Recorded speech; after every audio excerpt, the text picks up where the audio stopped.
Bismillahirrahmanirrahim. Assalamualaikum warahmatullahi wabarakatuh. InsyaAllah tuan-tuan, pengajian kita pada malam ini kita sambung dengan tafsir Al-Quran. InsyaAllah tuan-tuan boleh dapatkan Al-Quran masing-masing. Boleh tolong ambilkan untuk kawan-kawan sebelah.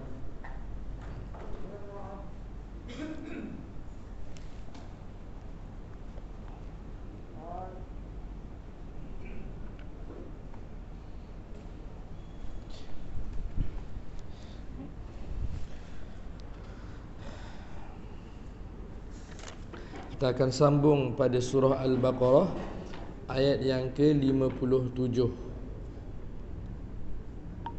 Al-Baqarah ayat yang ke-57. Pada muka surat yang ke-8. Muka surat yang ke-8, ayat yang paling bawah sekali. Muka surat 8, muka surat 8 ayat yang paling bawah sekali, 57. Wa dhallalna.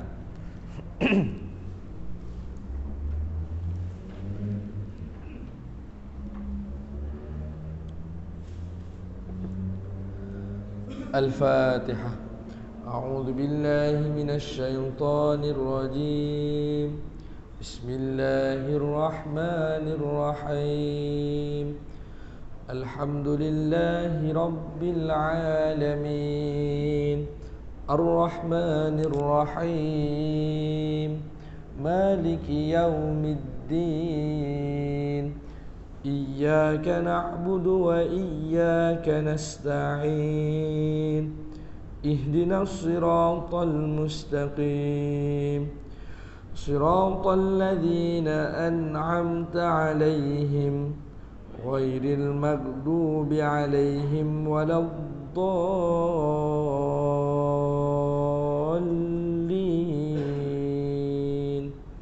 Amin. A'udzu billahi minasy syaithanir rajim. Wa dhallalna 'alaikumul ghamama wa anzalna 'alaikumul manna wassalwa.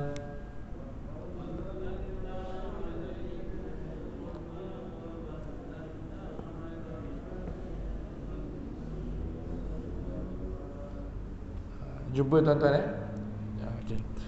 Kulu min tayyibati ma razaqnakum.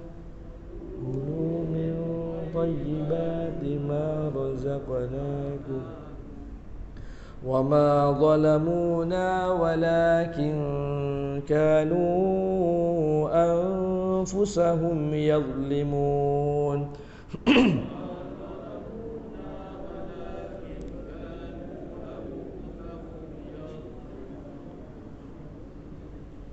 Baik, kita lihat sama-sama terjemahannya. Dan kami naungi kamu dengan awan. Ini mengenai kisah, masih lagi kisah Bani Israel. Bani Israel ni bangsa yang hebat, Masya Allah. Ketika mereka beriman dengan Nabi Musa, macam-macam perkara yang aneh, yang pelik berlaku dalam zaman mereka, dalam kehidupan mereka. Salah satunya, Allah Ta'ala ingatkan mereka secara khususnya Allah Ta'ala ingatkan kita juga sebagai umat Nabi Muhammad. Cerita kisah-kisah tauladan, kisah-kisah Nabi-Nabi terdahulu dan umatnya. Salah satu mereka ni dinaungi awan. Dan kami naungi kamu dengan awan. Dan kami turunkan kepadamu manna dan salwa. Makanlah dari makanan yang baik-baik yang telah kami berikan kepadamu. Dan tidaklah mereka menganiaya kami, akan tetapi merekalah yang menganiaya diri mereka sendiri. Ini sifat Bani Israel. Setelah Allah Subhanahu wa Ta'ala menyebutkan seksa-seksa yang dia palingkan daripada Bani Israel, kemudian Allah Ta'ala melanjutkan dengan Allah Ta'ala ceritakan nikmat-nikmat yang dia limpahkan kepada Bani Israel. Allah Subhanahu wa Ta'ala berfirman, dan kami naungi mereka dengan ghamam, iaitu awan. Adalah dinamakan ghamam itu, iaitu awan bukan sekadar awan biasa, dan awan yang dia tidaklah terlalu sejuk dan juga tidaklah terlalu panas. Jadi dia sedang-sedang saja. Kita ni tuan-tuan zaman sekarang kalau panas, jenuh kita cari kipas, cari aircon. Zaman mereka panas je, Allah Ta'ala bayar cash bagi mereka awan. Allahu Akbar, redup saja. Dinamakan demikian. Ini adalah awan putih yang memayungi mereka saat mereka tersesat di padang tih, untuk melindungi mereka daripada sinaran matahari. Mereka ni Allah Ta'ala beri balasan kepada mereka ketika mereka ni ingkar. Mereka masuk dalam Baitul Maqdis. Allah Ta'ala perintah masuk dalam Baitul Maqdis untuk berperang, mereka tak mahu. Kemudian mereka ni tersesat selama 40 tahun lebih kurang begitu. Dia ada dalam ayat yang akan datang nanti. Ibnu Abbas radhiyallahu anhu berkata, awan yang dimaksudkan adalah awan yang lebih dingin dan lebih bagus. Bukan macam awan biasa. Kalau kita pun kadang-kadang kan bila terasa macam panas, tiba-tiba ada awan macam apa? Macam dia tutup cahaya matahari pun kita dah rasa seronok dah. Rasa macam redup sikit. Tapi itu sebenarnya masih panas lagi. Mereka punya tu lagi hebat lagi. Lagi betul-betul redup dan juga sangat selesa.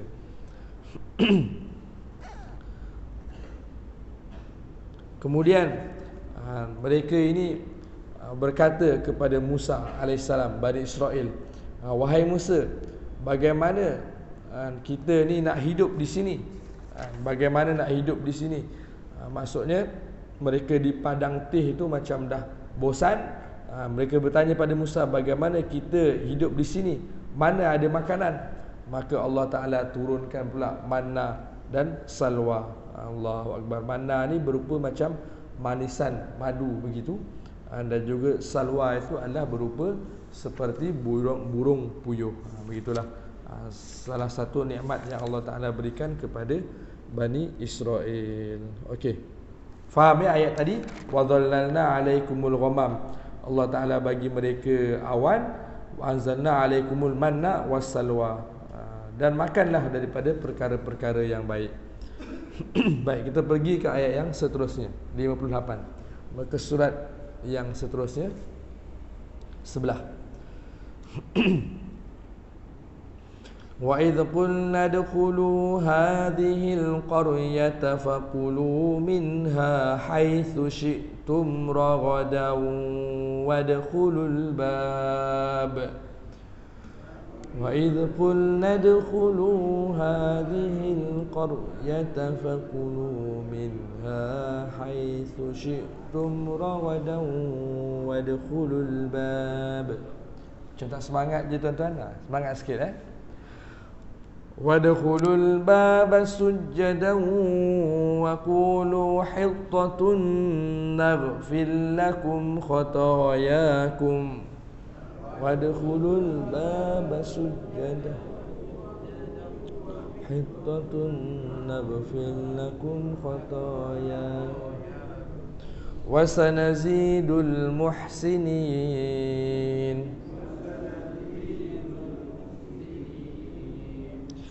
فبدل الذين ظلموا قولا غير الذي قيل لهم فأنزلنا على الذين ظلموا رجزا من السماء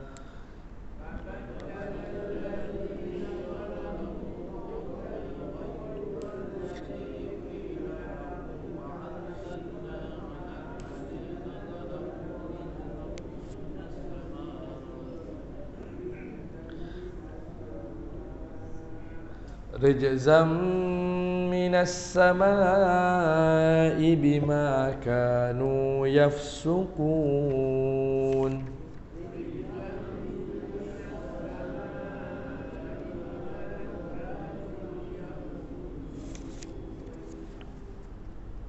Okey. Allah Ta'ala ceritakan lagi tentang kisah Bani Israel.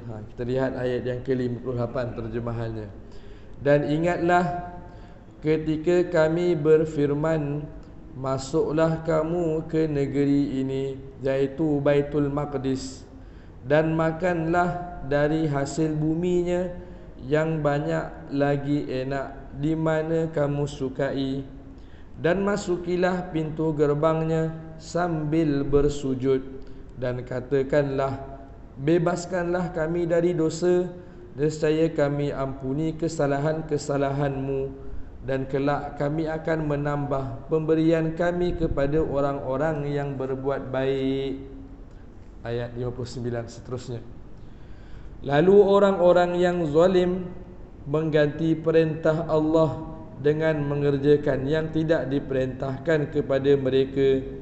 Sebab itu kami timpakan atas orang-orang yang zalim itu dari langit, kerana mereka berbuat fasik, kerana mereka berbuat kerosakan.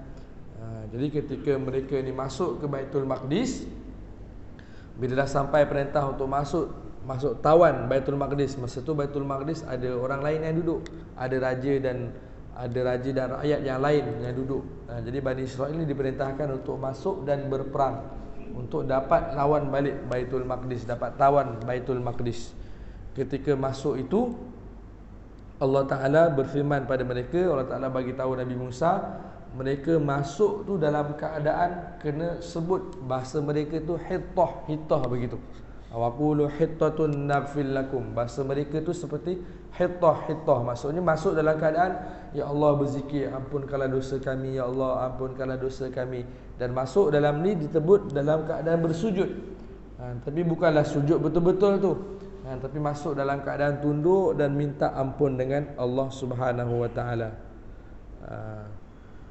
Allah Subhanahu wa taala berfirman dengan mencela mereka kerana tidak mahu berjihad masuk ke dalam bumi yang suci. Mereka ni tak mahu masuk pula tu. Dah sampai depan tu tak mahu masuk.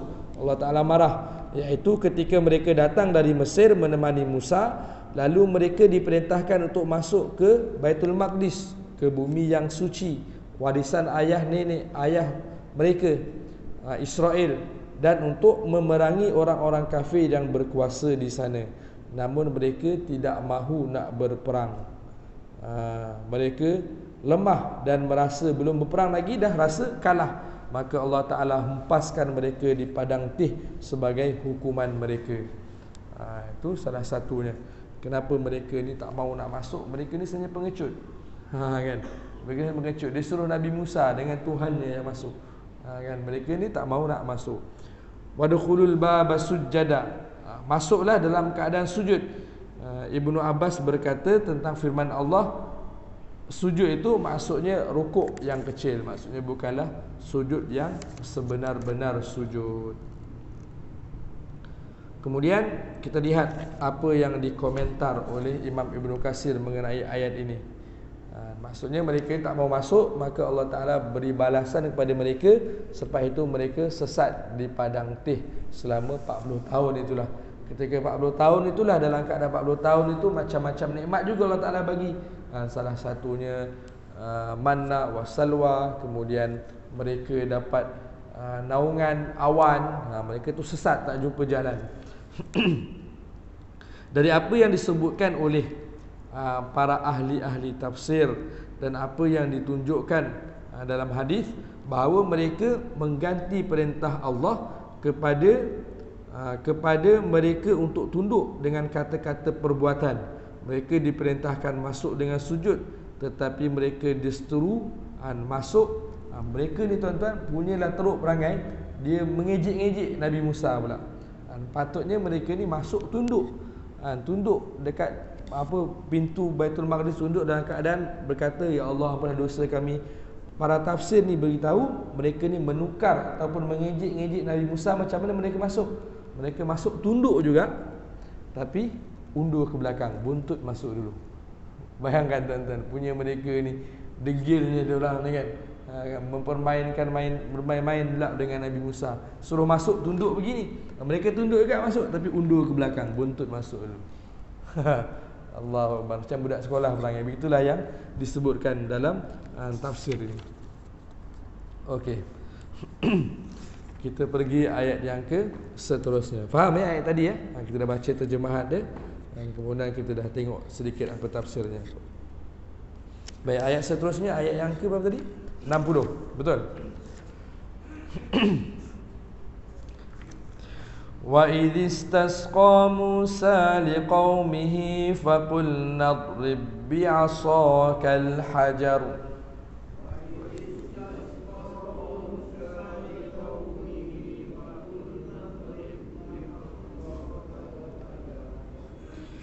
فانفجرت منه 12 عينا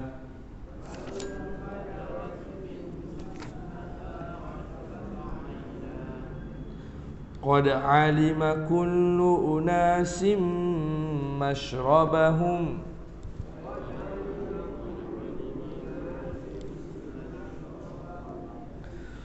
كلوا واشربوا من رزق الله ولا تعثوا في الأرض مفسدين.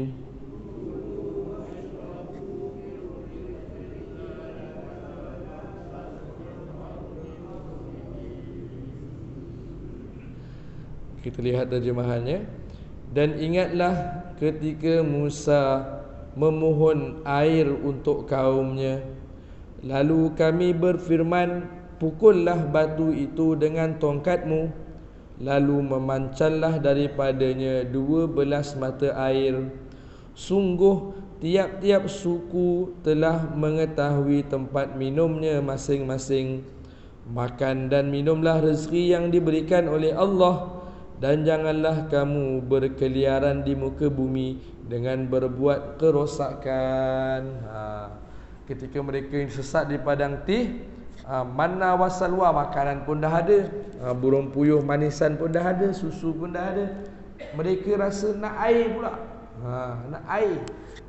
Dengan izin Allah Subhanahu Wa Taala, air Allah Taala bayar cash.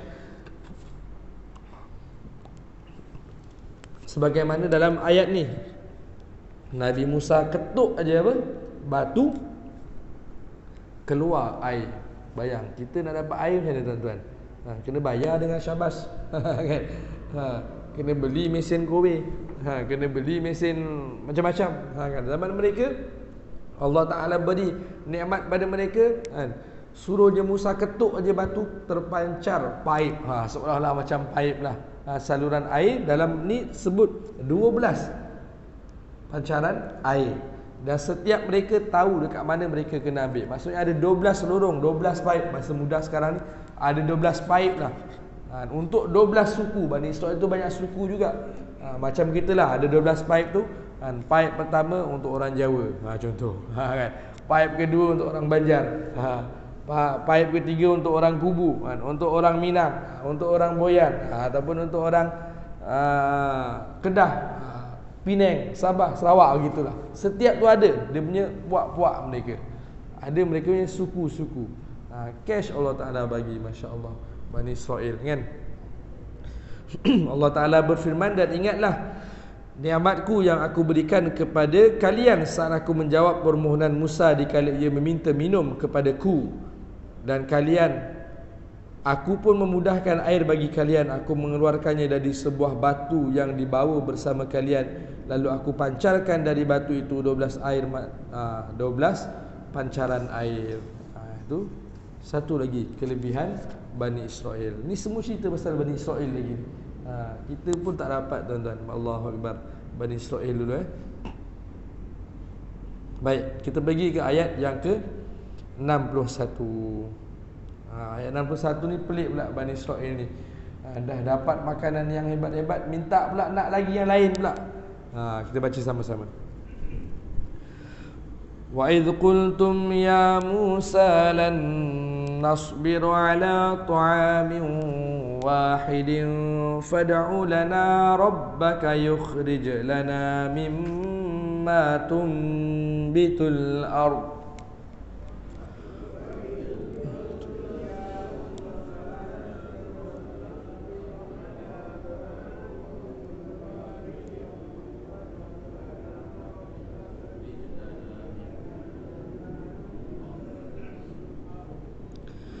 مما تنبت الأرض من بقلها وقثائها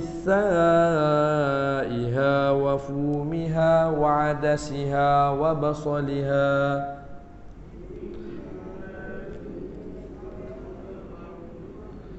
بقلها وقثائها وفومها وعدسها وبصلها قال أتستبدلون الذي هو أدنى بالذي هو خير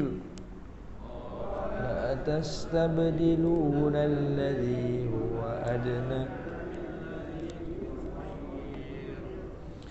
اهبطوا مصرا فإن لكم ما سألتم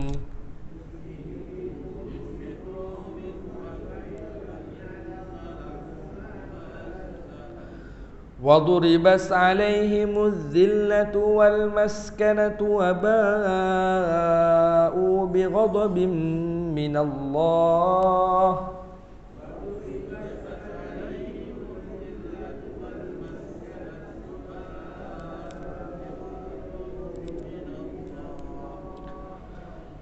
ذلك بأنهم كانوا يكفرون بآيات الله ويقتلون النبيين بغير الحق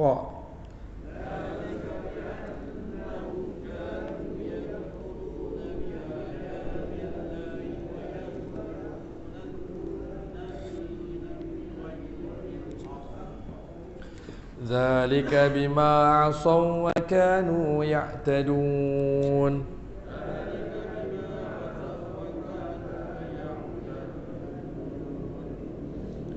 Terjemahannya, dan ingatlah ketika kamu berkata, hai Musa, kami tidak boleh sabar lagi dengan satu macam makanan sahaja. Tak boleh sabar dia dengan manna wassalwa, boring dia.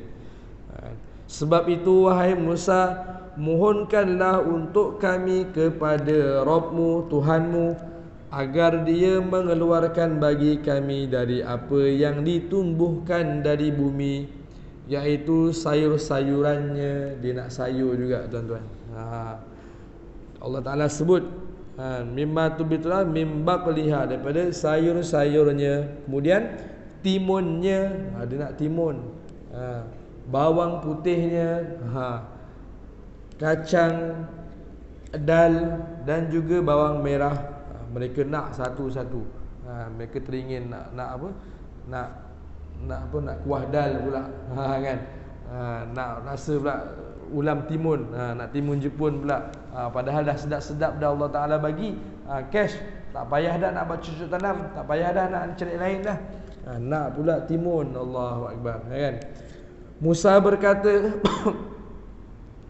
maukah kamu mengambil yang rendah sebagai pengganti yang lebih baik? Yang lebih baik tu manna wassalwa tu. Kenapa nak yang lain pula? Pergilah kamu ke satu kota. Musa berkata, pergilah kamu ke suatu kota, pasti kamu memperoleh apa yang kamu minta. Lalu ditimpakan kepada mereka kehinaan, serta mereka mendapat kemurkaan Allah. Hal itu terjadi kerana mereka selalu mengingkari ayat-ayat Allah dan membunuh para nabi yang mereka tidak dibenarkan. Demikian itu terjadi kerana mereka selalu berbuat derhaka dan melampaui batas. Pelik-pelik Bani Israel ni, Allah Ta'ala cerita dalam Al-Quran. Tu sebab dalam Al-Quran ni bawang putih pun ada, bawang merah pun ada, timun pun ada, semua Allah Ta'ala cerita. Masya Allah. Baik. Faham ya ayat tu? Mudah aja ayat tu, kan? Mereka minta perkara yang lain pula. Okey, kita pergi ke ayat yang seterusnya. Innal ladzina amanu wal ladzina hadu wan nasara was-sabiina man amana billahi wal yaumil akhir.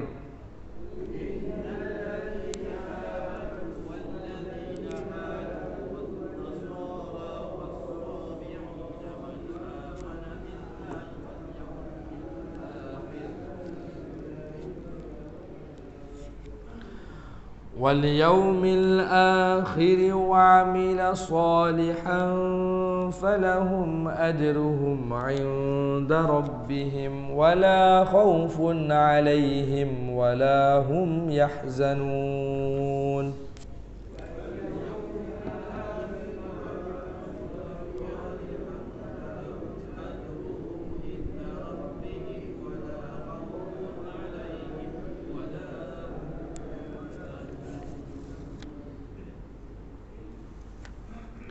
Kita lihat terjemahannya.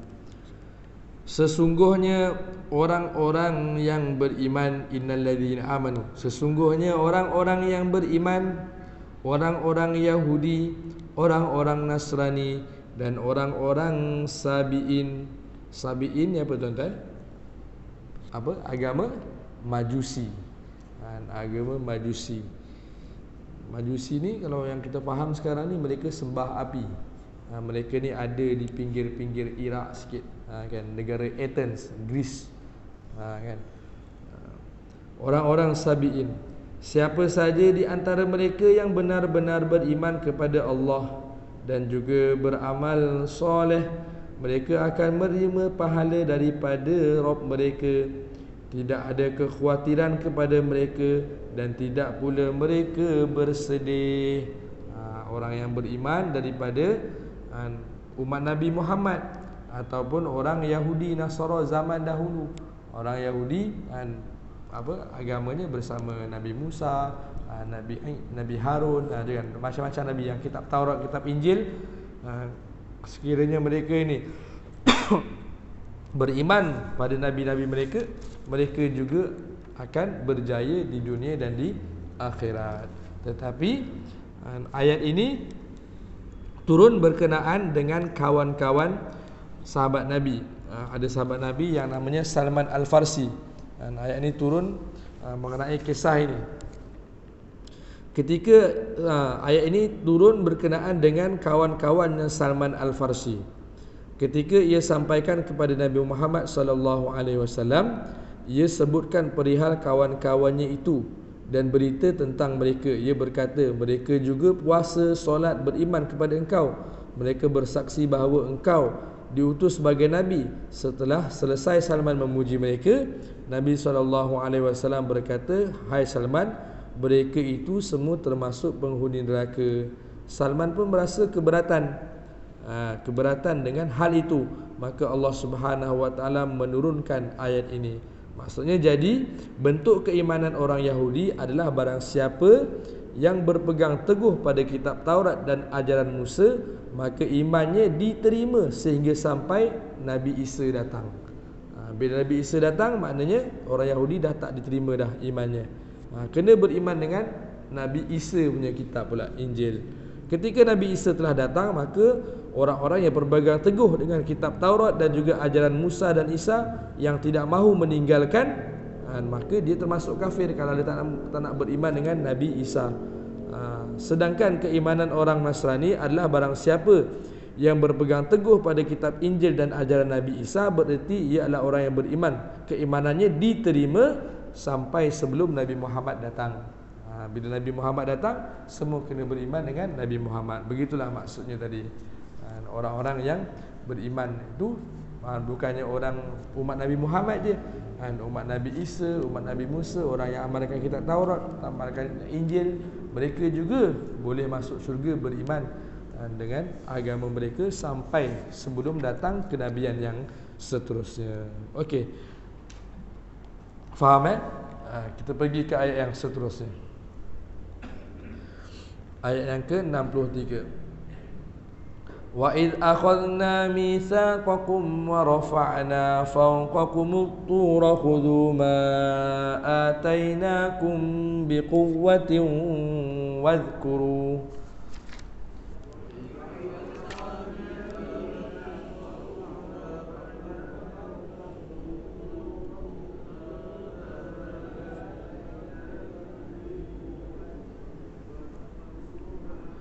Wadhkuru ma fihi la'allakum tattaqun.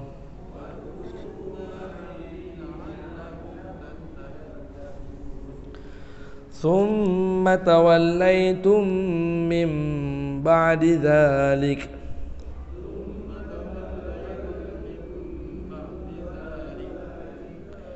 فلولا فضل الله عليكم ورحمته لكنتم من الخاسرين.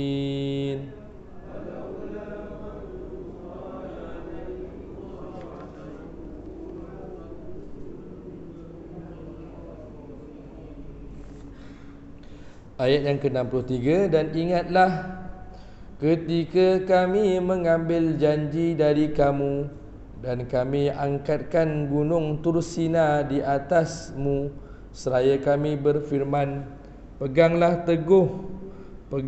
teguh apa yang kami berikan kepadamu dan ingatlah selalu apa yang ada di dalamnya agar kamu bertakwa. Ayat yang ke-64. Kemudian kamu berpaling setelah adanya perjanjian itu, maka kalau tidak ada kurnia Allah dan rahmatnya atasmu, nescaya kamu tergolong orang yang rugi. Ini ketika Nabi Musa AS pergi ke Gunung Tursina dan juga membawa wahyu kepada Bani Israel. Allah Ta'ala suruh mereka ni benar-benar beriman dengan apa yang Nabi Musa bawa daripada kitab-kitab ataupun firman-firman wahyu-wahyu Allah dalam kitab Taurat. Suruh mereka betul-betul beriman supaya mereka ni jadi orang yang bertakwa, tetapi mereka tak buat.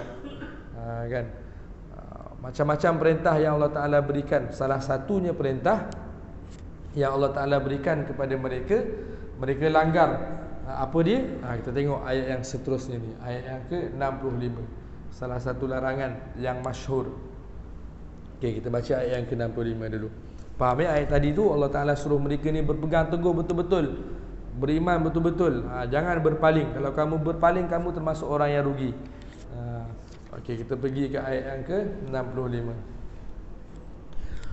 Walaqad alimtumul ladzina i'tadaw minkum fis sabti faqulna lahum kunu qiradatan khasi'in.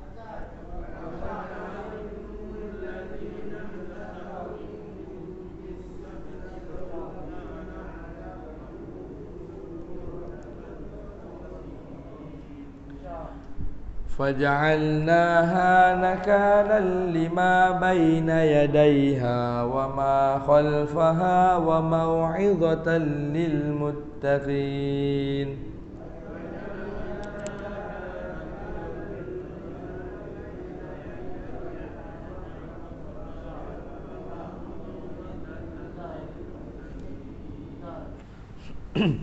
Baik, kita sambung sikit saja lagi. Kita lihat ayat yang ke-65 tadi.